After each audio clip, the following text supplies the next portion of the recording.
I couldn't believe how much effort I'd put into her birthday party. It was my idea from the start. Every detail, every dollar, every late night spent planning. I wanted it to be perfect for her, my wife of 4 years, the woman I'd built my life around. The venue was this gorgeous rooftop place downtown, with a view of the city skyline that made your jaw drop. I'd ordered a 5-tier cake, chocolate and vanilla swirled together, her favorite. There was a champagne tower, too, the kind you see in movies, with glasses stacked so high they sparkled under the twinkling lights I'd paid extra to have strung up. I even had flowers flown in from halfway across the world, orchids, bright and exotic, because she'd once said they were her dream bouquet. It cost me a fortune, but I didn't care. This was her night, and I wanted her to feel like the center of the universe. I stood there in my best suit, watching her laugh and mingle with our 60 guests, friends, family, people we'd known forever. I was proud. Tired, sure, but proud. She looked beautiful in the dress I'd picked out with her months ago, her hair catching the light just right. I thought, this is it. This is what marriage is about, making her happy. Then she grabbed the microphone. I figured she'd say something sweet, maybe thank me for pulling it all together. Instead, she raised her glass and started talking about Damian Rivera. My guiding light, she called him, her voice loud and clear over the hum of the crowd. The one who's been there for me through the toughest times. I stood there, frozen, my smile stuck on my face like it didn't know what else to do. Damian? The guy she worked with? The one she'd mentioned a few times, always with this casual tone that I never thought twice about? My chest tightened, but I told myself to breathe, to wait it out. Maybe she'd get to me next. She didn't. Instead, she turned to me with this little smirk, like she was about to pull off some big joke. She handed me a gift bag, small and light, and said, "For you, honey." People chuckled, thinking it was cute. I opened it, expecting maybe a watch or a tie, something normal. But no. Inside was a black t-shirt, designer brand, folded perfectly. I pulled it out, held it up, and there it was in bold white letters, divorced. The crowd went quiet for a second, then a few nervous laughs broke through. She grinned like it was the funniest thing in the world, like she'd just won some comedy award. My hands shook as I stared at the word. Divorced. 4 years of marriage. All the sacrifices. All the nights I stayed up late paying bills or planning things like this. And she thought this was edgy? Funny? My throat burned. I felt every pair of eyes on me, waiting for my reaction. I could have yelled. I could have thrown the shirt in her face and stormed off right then. But I didn't. I set the bag down, reached into my pocket, and pulled out the Cartier bracelet I'd bought her as her real birthday gift. It was gold, sleek, expensive, something I'd saved up for because I knew she'd love it. I placed it on the table next to the cake, right where everyone could see it. No words. No fuss. I just turned and walked out. The air hit my face as I stepped outside, sharp and cold, but I didn't stop. I heard the chatter fade behind me, the clink of glasses, the hum of confusion. I kept walking, my shoes clicking against the pavement, my heart pounding so hard I thought it might break my ribs. I didn't know where I was going yet, but I knew one thing for sure. I wasn't going back in there. Not for her. Not for anyone. That t-shirt wasn't just a joke. It was a declaration. And I wasn't about to stand there and take it. The night air slapped me hard as I stepped out of that rooftop party, my tie flapping loose in the wind. I didn't even make it 10 steps before I stopped, my hands clenched into fists. I'd left the bracelet on the table, her birthday gift, the one I'd spent months picking out, the one I'd imagined her wearing with that big smile she used to give me. It was sitting there, abandoned, like some kind of trophy for her little stunt.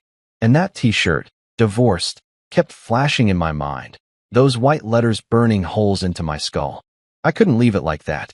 I couldn't let her have the last word, not after she'd humiliated me in front of everyone we knew. So I turned around. My legs moved before my brain caught up, carrying me back through the glass doors, past the confused valet guy who'd barely opened his mouth to ask for my ticket. The party noise hit me again. Laughter, clinking glasses, some upbeat songs she'd picked for the playlist. I didn't look at anyone. Not her friends. Not mine.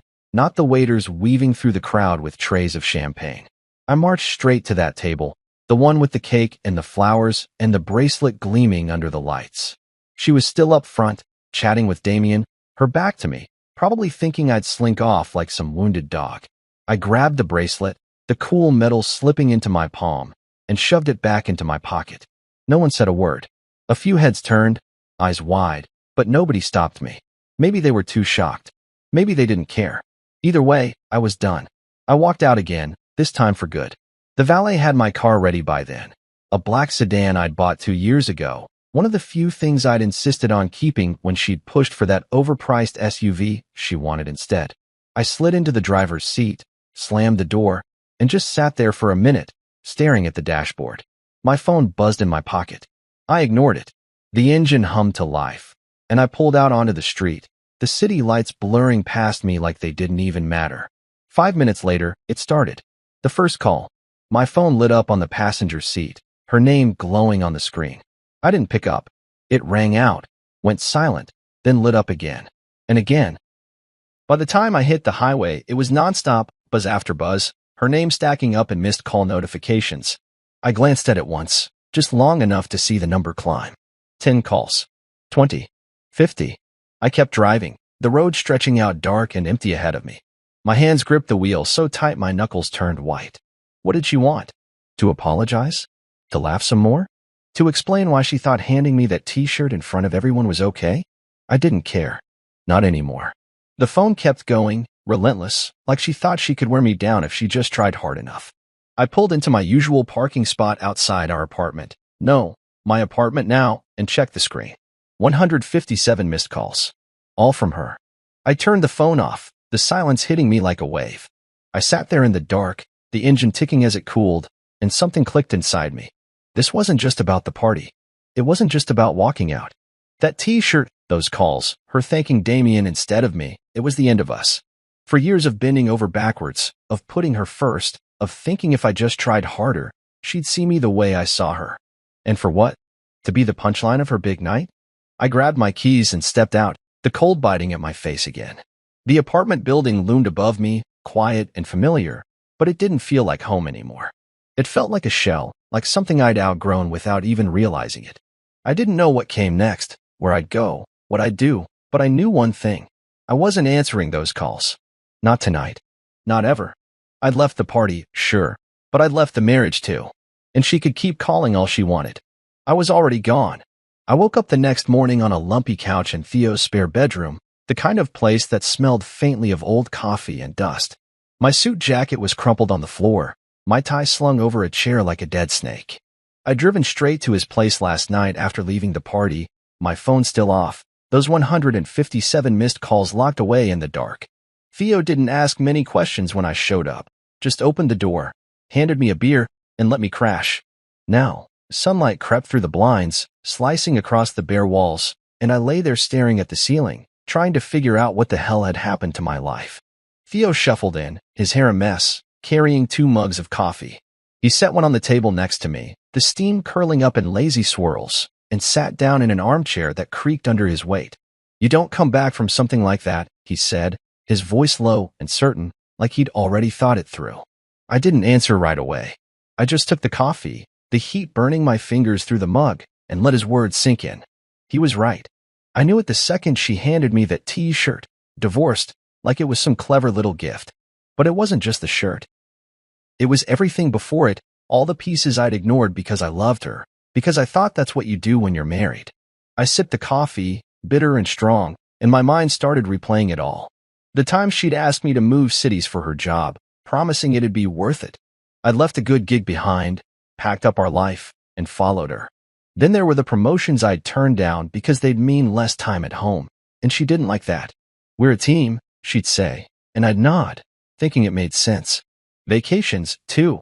I'd skip them, working extra shifts so she could chase her dreams, fly off to conferences, build her career. I never complained. I figured it was my job to support her, to be the steady one while she shined. And she did shine. People loved her, her charm, her laugh, the way she could light up a room. I loved that about her too. But last night, under those twinkling lights I'd paid for, she'd lit up for someone else.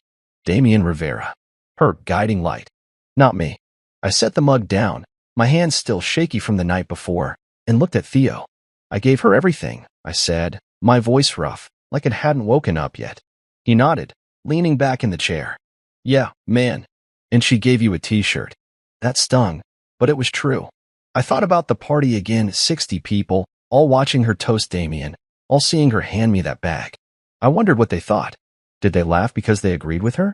Did they feel sorry for me? Or did they just not care? I'd spent so long trying to make her happy, to make us work, and in one night, she'd turned me into a joke.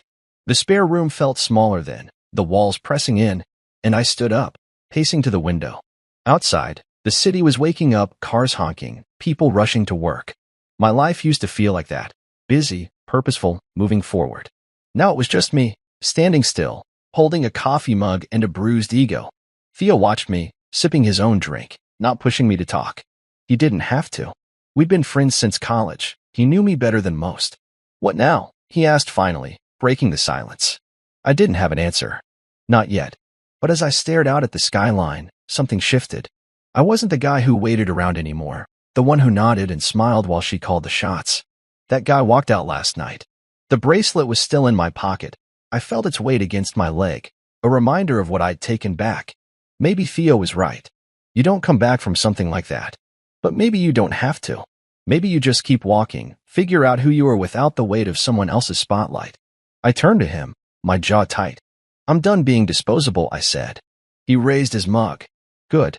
About time. I didn't turn my phone back on for 2 days after the party.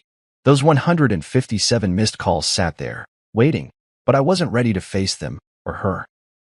I stayed at Theo's, sleeping on that creaky couch, waking up to the sound of his coffee maker gurgling in the kitchen. It was quiet there, simple, and for the first time in years, I didn't feel like I had to be anywhere or do anything for someone else. But I couldn't hide forever. I had a life to sort out, a marriage to end, and I wasn't about to let it drag on louder than it already had.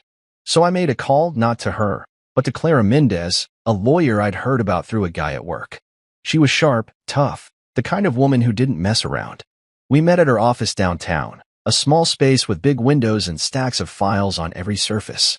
She didn't smile much, just shook my hand and got straight to it. What's your goal here? She asked, pen poised over a notepad. I leaned back in the chair, the bracelet still in my pocket like a stone I couldn't shake. I want out, I said. Clean. Quiet. No drama. She nodded, like she'd heard it 100 times before. Good. I don't do loud divorces. They're a waste of time. I liked her already. I told her about the party, the t-shirt, Damien, everything. She didn't flinch, just scribbled notes and asked questions. How long we'd been married, what we owned, who paid for what.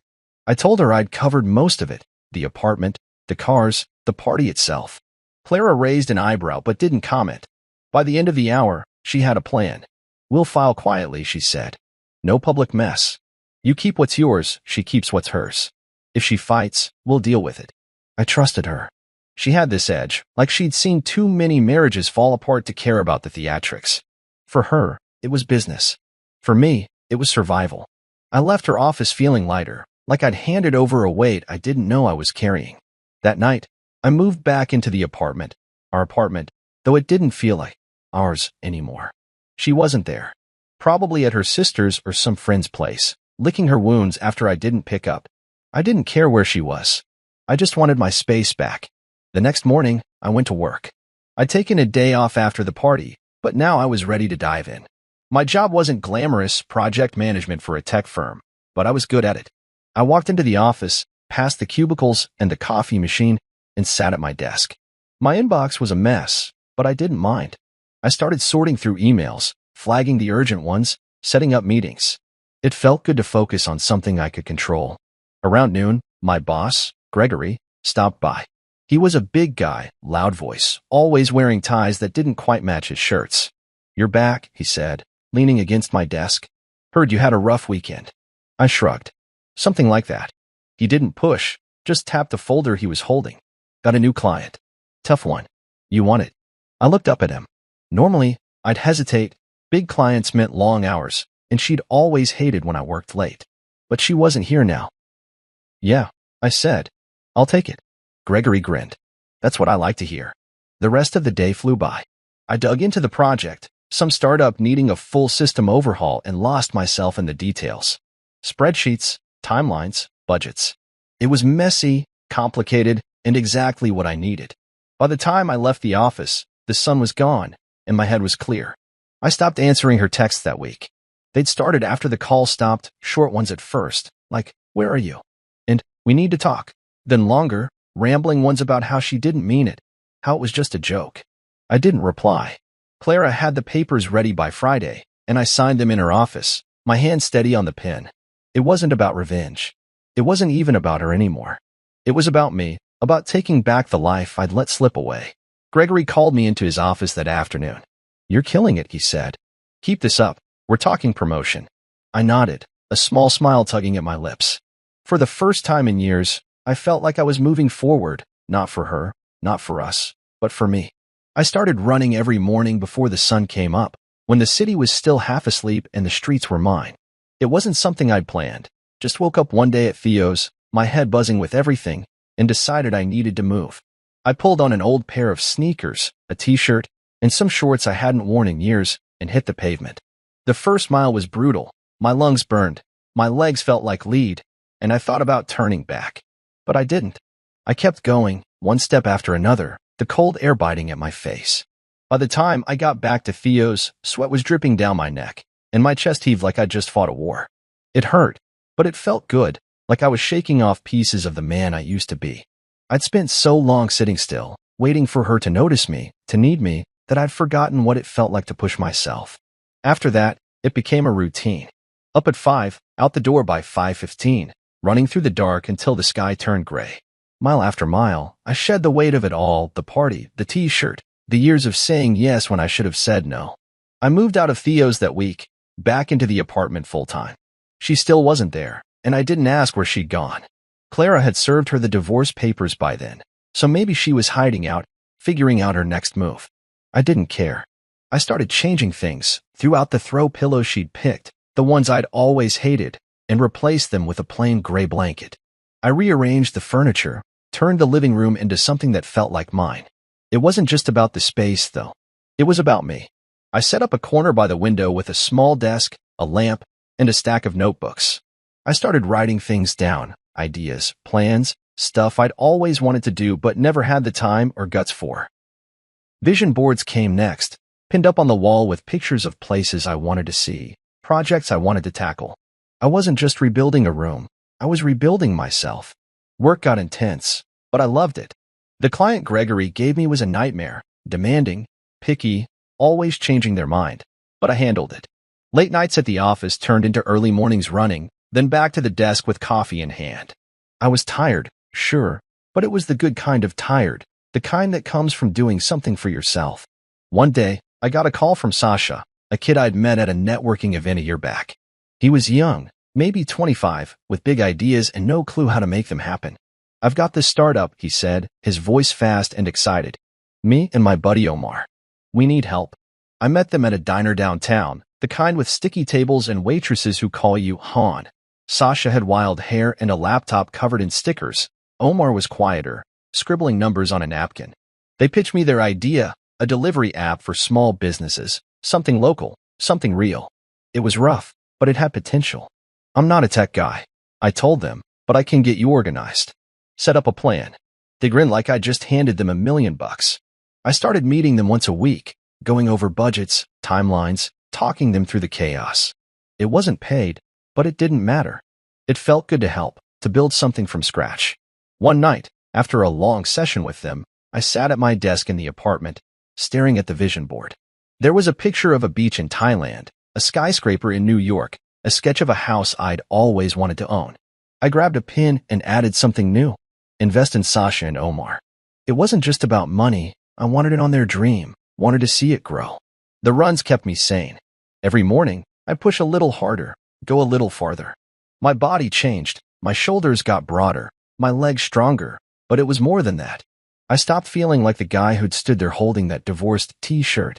I stopped waiting for her to call, to apologize, to make it right. She didn't matter anymore. The apartment wasn't a war room yet, but it was getting there: plans, ideas, a life I was making for him. I'd taken back the bracelet that night, but now I was taking back everything else. And it felt damn good. I was sitting in my office one afternoon, the sun slanting through the blinds, when my phone buzzed with a text from an old friend, Mark. He wasn't close to her, not really, but he ran in the same circles, so I figured he'd heard something. You okay, man? It read. Heard she's not doing so hot. I didn't reply right away. I leaned back in my chair, the hum of the office around me, phones ringing, keyboards clacking, and thought about it. Not doing so hot? Good. I didn't wish her harm, but I wasn't about to cry over her either. I've been pouring everything into my own life lately. Work, running, Sasha and Omar's startup, and I felt stronger than I had in years. If she was stumbling, that was on her. Mark texted again an hour later. Damien quit. She's scrambling at work. That got my attention. Damien Rivera, her guiding light, the guy she'd toasted at the party while I stood there like an idiot holding that T-shirt. He'd resigned? I didn't know the details, Mark didn't either. Just said it was sudden, but I could picture it. She'd leaned on him, built her whole image around him, and now he was gone. I didn't smile, but I didn't feel bad either. I went back to my spreadsheet, the numbers blurring for a second before I refocused. Work was my anchor now. Gregory had me leading 2 more projects, big ones, and the word promotion kept floating around. I stayed late that night, the office emptying out, just me and the glow of my computer screen. I liked the quiet. It gave me room to think. The next day, another friend, Lisa, called.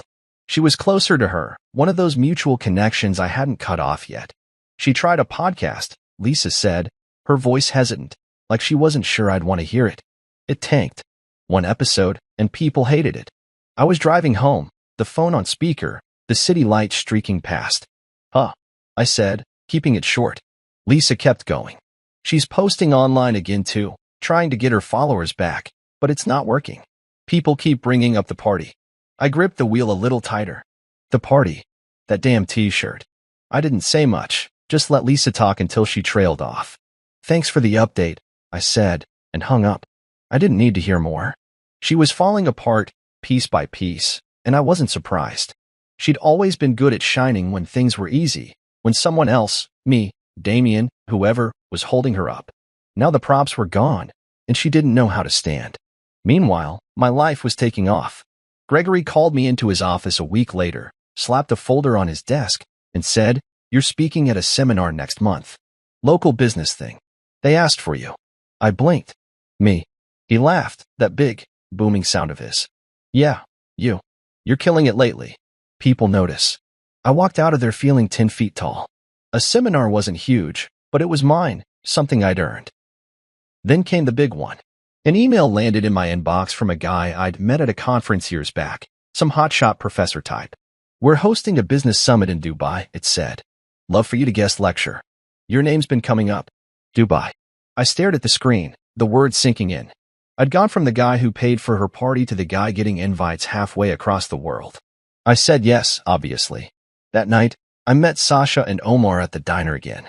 Their app was moving slow, messy, but moving, and I'd put some money in, a small chunk from my savings. "You're like our secret weapon," Sasha said, grinning over his fries. Omar nodded, quieter but just as excited. I felt useful, needed, in a way I hadn't with her.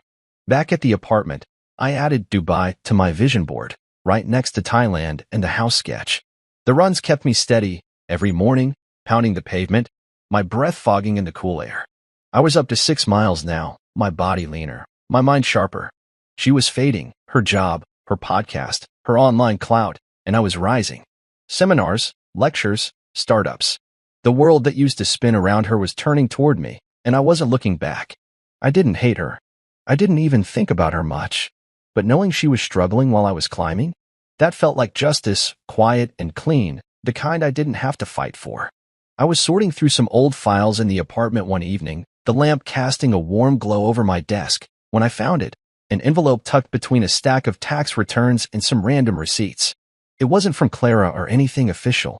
It was handwritten, her familiar loopy script spelling out my name on the front. I froze for a second, my fingers hovering over it. I hadn't heard from her in weeks, not since the text stopped and the divorce papers were signed. Part of me wanted to toss it straight into the trash, unopened, but curiosity got the better of me. I slid it out, the paper crisp and heavy, and unfolded 4 pages of her words staring back at me. I sat down, the chair creaking under me, and started reading. "I didn't mean it," she wrote first, her pen pressing hard into the paper like she needed me to feel it. "The T-shirt was supposed to be funny, a stupid joke. I didn't think you'd leave." I stopped there, my jaw tightening. A joke. That's what she called it. Even now, 60 people watching, Damien smirking beside her, me holding that divorced shirt like some prop in her comedy show. I kept going. She filled the pages with apologies, excuses, memories. Remember the beach trip 2 years ago? She wrote.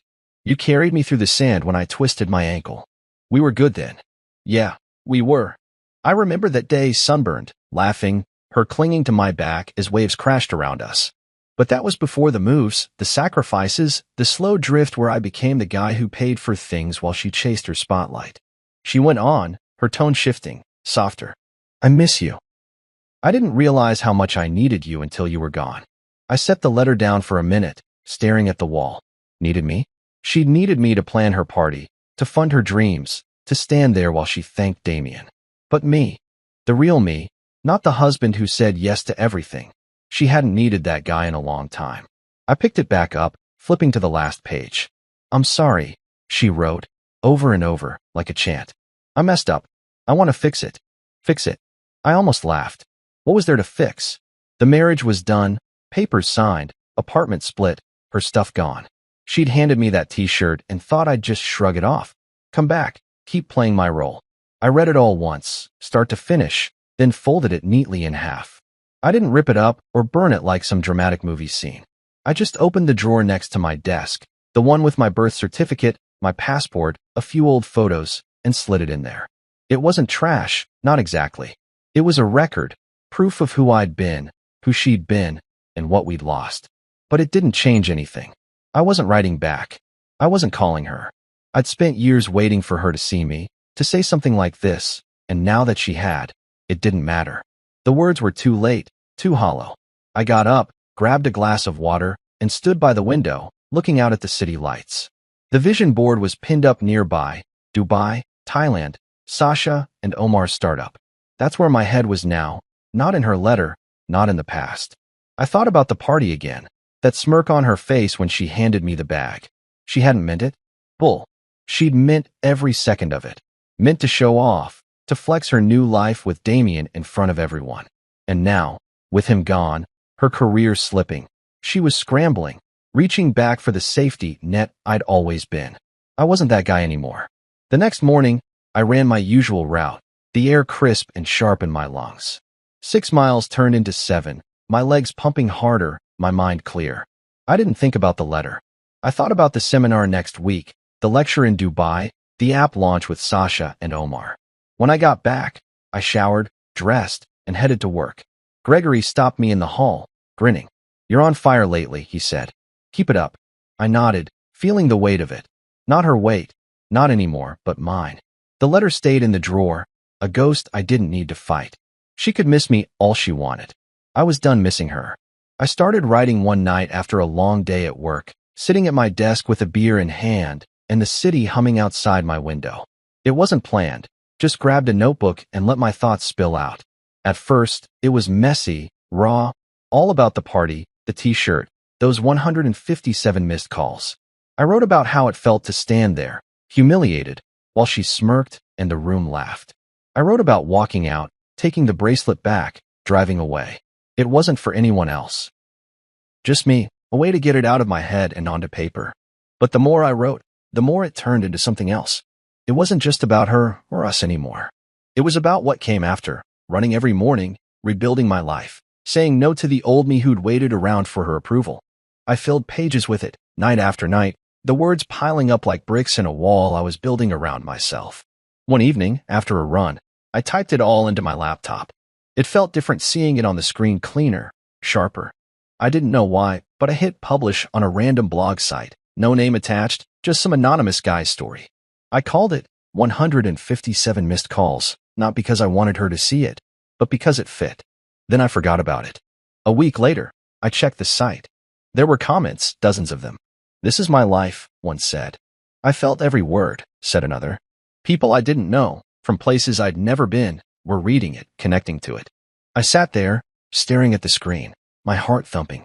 It wasn't just my story anymore, it was theirs too. I kept writing. Every few days, I'd post something new, how I started running to feel alive again, how work became my lifeline, how I stopped caring what she thought. The blog grew. Hundreds of views turned into thousands. Emails started coming in, people thanking me, asking questions. How did you move on? One asked. What do you do when you feel stuck? Another wrote. I answered them, not as some expert, but as me, someone who'd been there, who'd figured it out one step at a time. It wasn't about her falling apart or me getting revenge. It was about choosing myself, about waking up every day and building something new. One morning, over coffee with Theo, I told him about it. It's a blog, I said, shrugging like it was no big deal. People like it. He raised an eyebrow, smirking. You're a writer now? Mr. Big Shot. I laughed. Nah, just a guy with a laptop. But it was more than that. The next week, a woman stopped me at a coffee shop downtown. Are you the 157 guy? She asked, her eyes wide. I froze, cup halfway to my mouth. Maybe. She smiled. I read your stuff. It got me through my breakup. Thank you. I didn't know what to say, just nodded, mumbled something about being glad it helped. She walked away, and I sat there, stunned. It was real now, not just words on a screen. People were finding me, recognizing me. The blog turned into a movement. I started a newsletter, then a social media page. 157 missed calls became a thing. Readers called it that, shared it, made it their own. Companies reached out, asking me to speak, to write for them. I said yes to a few small gigs at first, like a local workshop where I talked about rebuilding after betrayal. 50 people showed up, hanging on my words, clapping when I finished. Then bigger ones came: panels, podcasts, a guest post for a magazine. I wasn't anonymous anymore.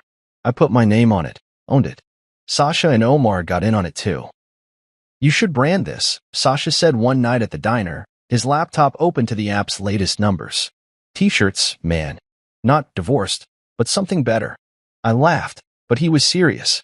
We tossed ideas around, and I liked it, not for money, but for meaning. Rebuilt, I said finally. That's the word. They nodded, and a week later, I had a prototype, a black shirt, simple white letters, rebuilt. It wasn't about her. It was about me, about everyone who'd read the blog and found their way back. The movement grew, and I grew with it. I wasn't just the guy who walked out anymore. I was the guy who kept going. It was pouring rain one evening when I heard the knock on my apartment door. I was in the middle of tuning my guitar, something I'd picked up again after years of letting it gather dust. The sound was sharp, insistent, 3 quick raps over the drumming of water against the windows. I set the guitar down, my stomach tightening for no reason I could name, and walked over. When I opened the door, there she was.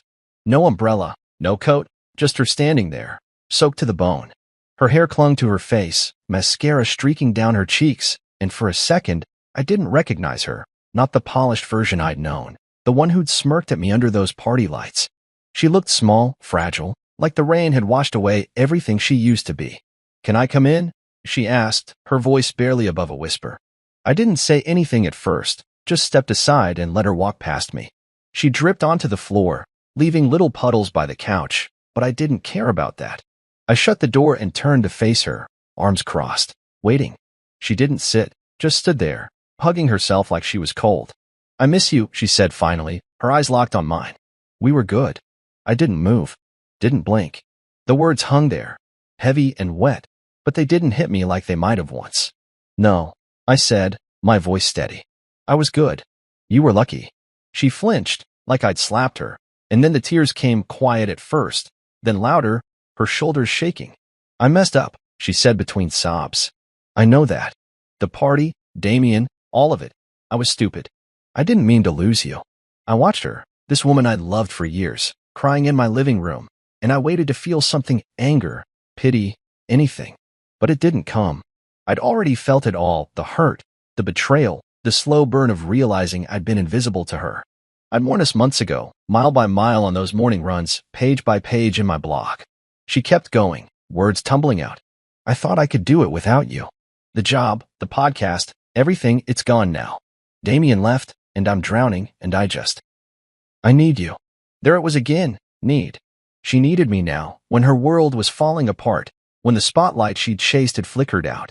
I stepped closer, not to comfort her, but to make sure she heard me. You didn't need me when you handed me that T-shirt, I said. You didn't need me when you thanked him instead of me. You don't get to need me now. Her face crumpled, and she sank onto the couch, hands covering her eyes. I didn't sit. I stood there, looking down at her, and saw it all: the party, the calls, the letters she'd sent. This was her last play, her final shot at pulling me back. But I wasn't that guy anymore. "I'm sorry," she whispered, over and over, like it could change something. I didn't say anything else. What was there to say? She'd made her choice that night, and I'd made mine when I walked out. The rain kept pounding outside, a steady roar that filled the silence between us. After a while, she stood up, wiping her face with her sleeve. "I'll go," she said, her voice small. I nodded, opened the door, and watched her step back into the storm. She didn't look back, just disappeared into the dark, the rain swallowing her up. I shut the door, locked it, and stood there for a minute, listening to the quiet. It was over, really over. Not the divorce, not the papers, but the part of me that still wondered if she'd come around. She had, and it didn't matter. Later that night, I called Theo. "You free?" I asked. He was, so I grabbed my guitar and headed to his place. The rain had slowed to a drizzle by then, the streets slick and shiny under the streetlights. We ended up on his rooftop, the city sprawling out below us, damp air cool against my skin. I played a few chords, he tapped a beat on the railing, and we didn't talk about her. We didn't need to. The music filled the space, rough and simple, and for the first time in a long time, I felt peace, not the loud kind, but the quiet, steady kind that settles in your bones. She was gone, and I was still here. I stood backstage in Milan, the hum of the crowd seeping through the heavy curtain, my hands steady but my heart thumping just a little faster than usual. It was a year to the day since that night, the party, the t-shirt, the moment I walked out and took my life back. Now I was here, in a sleek conference center halfway across the world, about to give a keynote speech to a packed auditorium. Rebuilding after betrayal, they'd called it, and my name was on the program in bold letters. I adjusted my tie, smoothed my jacket, and took a deep breath. The stage manager gave me a nod, and I stepped out into the lights. The applause hit me like a wave, hundreds of faces looking up, waiting. I walked to the mic, the click of my shoes loud in my ears, and for a second, I saw it all again, the rooftop venue, her smirk, that divorced shirt in my hands. Then I smiled. I once paid for a birthday party where I received a t-shirt labeled "Divorced." I started, my voice clear and strong. The crowd laughed, a soft ripple, but I didn't pause.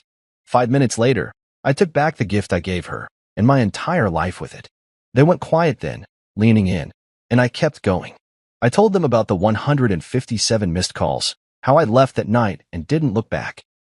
I talked about the runs at dawn, the late nights at work, the blog that turned into a movement. I didn't mention her name, didn't need to. This wasn't about her anymore. It was about me, about the people in that room who'd been broken and built themselves back up. I told them how I'd signed the divorce papers with Clara, how I'd poured myself into Sasha and Omar's startup, how I'd stood on Theo's rooftop playing guitar in the rain. Betrayal doesn't end you, I said, looking out at them. It's a door. You decide if you walk through it. The words flowed, easy and true, and when I finished, the applause roared, loud, long, thundering through the hall. I stepped back, my chest tight but not with pain, with something else, pride, maybe, or just the weight of knowing I'd made it. Backstage, people swarmed me, organizers, attendees, a guy with a podcast mic asking for a quick interview. I said yes to him, to a few others, shaking hands, smiling, feeling the energy of it all. Later, I sat in my hotel room, the Milan skyline glittering outside, and pulled out my phone. I scrolled through the blog's comments, new ones from that day, people who'd been in the audience. "You changed my life," one wrote. "I'm walking through that door," said another.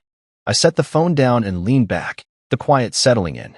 A year ago, I'd been the guy who paid for everything, the cake, the flowers, her dreams, only to walk away with nothing but a t-shirt and a bruised ego. Now I was here, speaking in Milan, with Dubai behind me and more invites piling up. Sasha and Omar's app had launched last month, and I'd worn the rebuilt shirt at their party, grinning as they toasted me. Theo had texted me that morning. 1 year? Man, you're a legend. I didn't feel like a legend. I felt like me stronger, sure, but still the guy who liked coffee too bitter and runs too long. The bracelet was still in my desk drawer back home, next to her letter, but I hadn't looked at it in months. It didn't matter anymore. She didn't matter. I'd heard through Lisa she'd moved somewhere new, started over, but I didn't ask for details. That chapter was closed. I got up, poured a glass of water, and stood by the window, the city sprawling out below me. The horizon stretched wide, endless, and I thought about what came next, more speeches, maybe a book, helping Sasha and Omar grow their business. The blog was a brand now. 157 missed calls, a rallying cry for people like me who'd turned pain into power. I'd answered one call that night, the one I made to myself when I walked away. It wasn't about revenge, never had been. It was about reinvention, about choosing to keep going when the world expects you to fall. The crowd's applause still echoed in my head, not for her, not for us, but for me. I raised my glass to the skyline, a silent toast to the man I'd become, and knew I'd never stop walking forward.